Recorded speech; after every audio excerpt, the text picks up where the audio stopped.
Et pour traiter de ce sujet, nous avons le plaisir d'accueillir au bout du fil Dr Nesrine Chokri. Vous êtes journaliste. Bonsoir. Bonsoir. Alors, un projet très ambitieux en Égypte, tel la bonification de quelques 2 200 000 fédans dans le désert.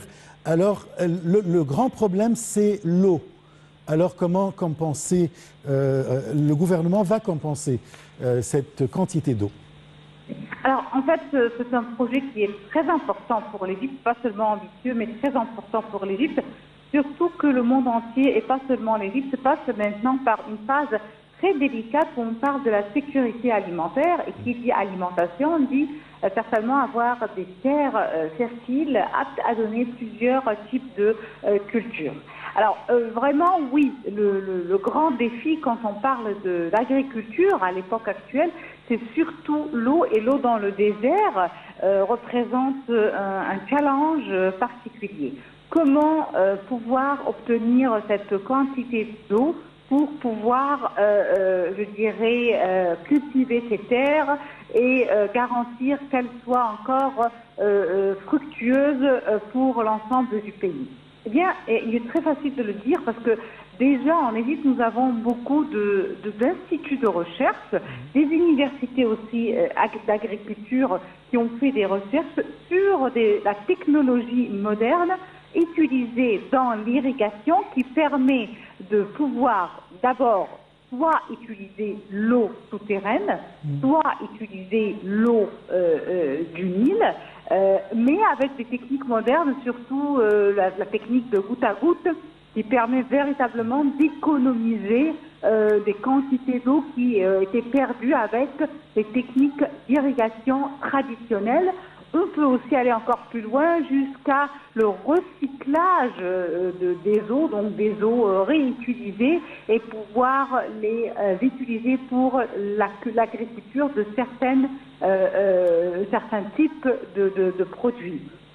L'essentiel, c'est que avec l'outil de la recherche scientifique, de la technologie, il est tout à fait possible d'économiser les quantités d'eau et d'utiliser aussi nos ressources assez limitées en eau pour pouvoir continuer à irriguer ces terres-là. Et j'ai bien vu de mes propres yeux dans le désert en Égypte, déjà il y a peut-être 2 ou 3 décennies, on utilisait les eaux souterraines, surtout que dans certaines régions, les eaux souterraines sont abondantes ou douces encore, pas des eaux souterraines salées, mais assez douces, et pouvant être utilisées. Et elles étaient réutilisées avec la technique de goutte à goutte pour véritablement préserver l'eau, économiser l'eau et garantir d'avoir une bonne récolte.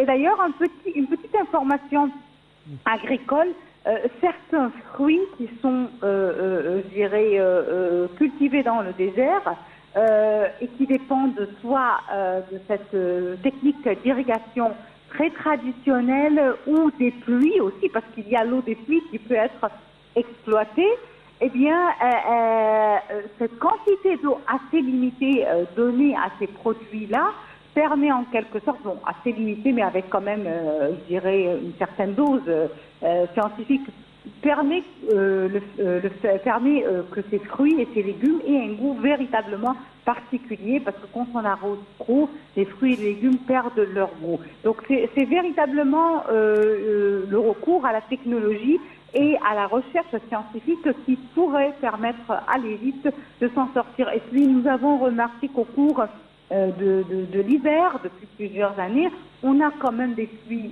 diluviennes qui peuvent être exploitées. L'idée sera de faire une organisation et de recourir toujours à la science, aux spécialistes qui pourraient nous aider à cultiver ces terres-là tout en ayant des ressources aquatiques ou hydriques assez limitées. Parfait, je vous remercie beaucoup, Dr Nesrine Chokri. Je rappelle que vous êtes journaliste, vous avez quand même mis l'accent sur tous les efforts déployés par l'Égypte concernant la